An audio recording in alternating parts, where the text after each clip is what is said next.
This training is brought to you by the Niagara Library System. We serve member libraries in Niagara, Orleans, and Genesee counties. Please visit your local library homepage and use your library card to get access to streaming videos, downloadable music, audiobooks, ebooks, and even more from the comfort of your own home. Thank you. Hello, so here we are again. This is part 2 of reading body language. And again, like I mentioned, my setup is a little different in that my camera is here and my script is over there. So let's get into reading body language. And again, these are the same citations that I had in the earlier one, so I'll re-put those in the description of the video. And as always, I encourage you to go ahead and see the original ones. So what I'm going to do is we talked about the help guide. Jeannie Segal and the other authors in there did a wonderful job on what body language is, different things like that, how to read it, different cues. But what we're going to do, and I started, so I'm just going to overlap just a little bit here, over at the Fremont College website. So, I found their blog team and they wrote an excellent article on reading nonverbal cues, and they list all kinds of different cues and what each might look like and what they might mean. So as far as a summary goes, again, like I mentioned, I just covered this at the tail end of the last video. If you watch a person's eyes, eye behavior can be very telling. When communicating with someone, pay attention to whether he or she makes direct eye contact with you or looks away. Inability to make or maintain direct eye contact can indicate boredom, disinterest, or even deceit, especially when someone looks away and to the side. Now, if a person looks down, sometimes that can indicate nervousness, sometimes submissiveness. These things need to be taken in tandem, in conjunction with other things. Watch the whole face. Although people are more likely to control their facial expressions, you can still pick up important nonverbal cues if you pay close attention. Paying particular attention to the mouth, and I talked about resting crabby face in the last video, and but pay close attention to the mouth. A simple smile, body language, and attraction technique can be a powerful gesture. Smiling is an important nonverbal cue to watch for, and there are different types of smiles, including genuine smiles that I went over when they engage the eyes or they engage the whole face in the smile, versus just kind of a pulling of the cheeks upward and a disingenuous smile. Okay. Now also, beyond the face and the eyes, watch proximity, okay? Pay attention to how close someone stands or sits next to you or someone else to help determine if they view you favorably. Standing or sitting in close proximity to someone is perhaps the best indicator, one of the best indicators of rapport. Okay? Watch for mirroring. Mirroring is a big one. Is the person kind of copying the same pose as the other? So is someone actually doing the same thing as you? Are you doing the same thing as them? These are things to kind of watch for, at times when you're not kind of under stress to really get things done, okay? But mirroring language is really important. You'll see it a lot in little kids, especially with their moms or their dads or the people who take care of them, okay? Watch for head movement, okay? And what kind of head movement?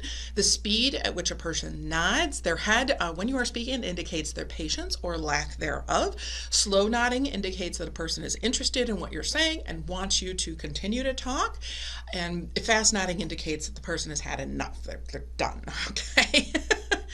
So that's something else to look for. And you can, especially too, if you want to create empathy or do things, if you're having trouble speaking in public, you can pick one person who seems to be doing these behaviors or whatnot, and I think you'll end up kind of naturally drawn to that face in the audience. So if it's a friendly face, That can be very, very helpful. Okay. So you can also watch your foot position. Okay. The reason people unintentionally communicate nonverbal messages through their feet is because they're usually so focused on their face, or sometimes in my case, it's my hands, because I gesture a lot, and I have a tendency as well to actually keep those gestures kind of up near my face while I'm talking. When I'm talking in person, my hands are much lower. They would actually be under the camera lens. So when I'm talking to the camera, I have a tendency to keep my hands up and about. But foot position can be important. People are usually so focused on controlling their facial expressions and upper body that important clues are revealed via the feet. Whether standing or sitting, a person will generally point their feet, and this is interesting, in the direction they want to go. Okay, that's good to know. I like that. Watch people's hands. Look for particular hand signals, such as the person putting their hands in their pockets or hand on the head. This can indicate anything from nervousness to outright deception. Unconscious pointing, indicated by hand gestures, can also speak volumes. When making hand gestures, a person will point in the general direction of the person that they share an affinity with. And this nonverbal cue is especially important to watch for during meetings and when you're interacting with groups of people. Supporting the head or hand by resting an elbow on the table can indicate that a person is listening and holding their head still in order to focus. Now, an interesting thing I find with myself is I have a tendency to either put my hand, I try not to put my fingers on my skin, but I'll put one hand on my lip, or I will have a hand underneath my chin, and that's generally to keep me from talking. So I know I have to concentrate rather than speak. So, okay. Everybody's a little different. That's okay. Do watch people's arms. You think of a person's arms as a doorway to the body and to the self. If a person crosses their arms while interacting with you, it's usually seen as a defensive or blocking type gesture. Crossed arms may also indicate anxiety, vulnerability, a closed mind. Not always, but yeah.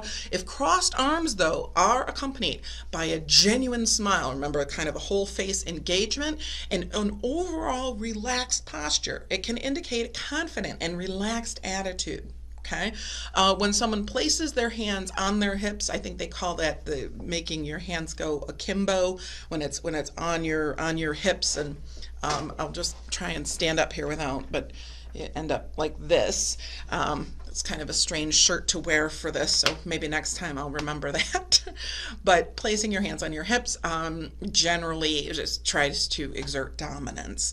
All right, so going back to Jeannie Segal and the authors at Help Guide, they detail some excellent ways to help you improve your nonverbal signals. First of all, we need to pay attention to the person who is actually in front of us.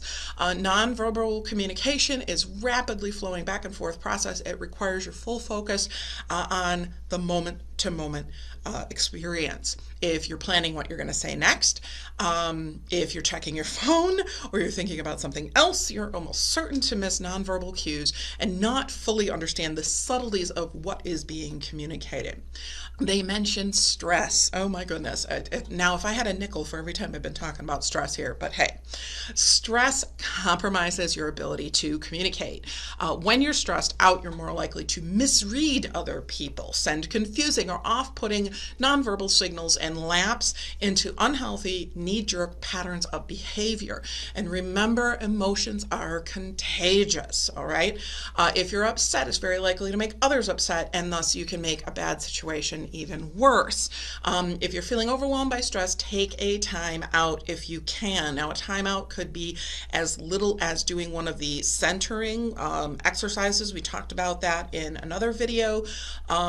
And just taking a moment. I know a lot of times when I talk to people, as they're talking or before I speak, when they're finished, I will take a real deep breath through my nose and try and feel it all the way down into the bottom of my rib cage. And to try and ground myself there before I even say anything else. This has taken me years of practice, though, to learn and then to implement. And I still don't do it right all the time. I wish I did do it right all the time, but hey. All right. So, also you need to be aware of your own emotional state. Realize that of course influences all of our communication, and then we can get a better handle on reading the emotions of others. So I would always recommend practicing when you don't need to do it. For example, when you're happy or when you're neutral, like you're at the grocery store or something and you're watching people or you're watching kids at the park or whatever. Okay, if you're hungry, take a second to evaluate yourself. I also found, interestingly, many times I think I'm hungry, I actually need to drink some water, and I do not, like it says there on the screen, I don't drink 8 cups of water a day. I would never end up leaving the bathroom. I would never get anything done. But 3 to 4 cups a day is generally pretty good for me, and I usually drink more in the drier winter months than I do in the summer months. But making sure staying hydrated, it's important, okay? So, the help guide goes on to say being emotionally aware enables you to accurately read other people, create trust, and respond in ways that show others that you understand and care. Okay. And I am going to kind of skip over because again this is getting long. Maybe I cut the first one off too soon, but they talk about eye contact, facial expression, your tone of voice, your posture and gestures, your touch, your intensity. And if you're anxious or stressed, intensity goes way up, can go right through the roof. Your timing and place, tact, timing, and tone, I talk about that a lot. And the sounds. Do you hear sounds that indicate interest? Are you giving off sounds that indicate interest? Okay. At the very last bit here, Shayna Leibowitz and Alana Akhtar write about 19 science-based tricks to reading body language for Business Insider. So really quickly, shoulder shrug is a universal sign of not knowing what's going on. Open palms, talking with open palms, is an ancient display of honesty. If you see the English military or in Europe, instead of saluting, we have a tendency to salute with a straight hand. They actually salute with an open palm to show that you're unarmed, shows respect. Raised eyebrows should be a sign of discomfort. And a pointed finger with a closed hand is an attempt at displaying dominance. Think of, the old Uncle Sam posters, I want you. And if a person looks you in the eyes too long, they may be lying. I don't know. Eye contact definitely shows interest, both positive and negative. And just, again, make sure that you take all of this as the whole cluster, the whole everything that contributes, from your own emotional state to other people's, to are you hungry? Are you tired? Are you thirsty? Are you bored? To know those things. So I wish you all of the best, and thanks for getting to the end here, and we'll see you in the next one. Bye now.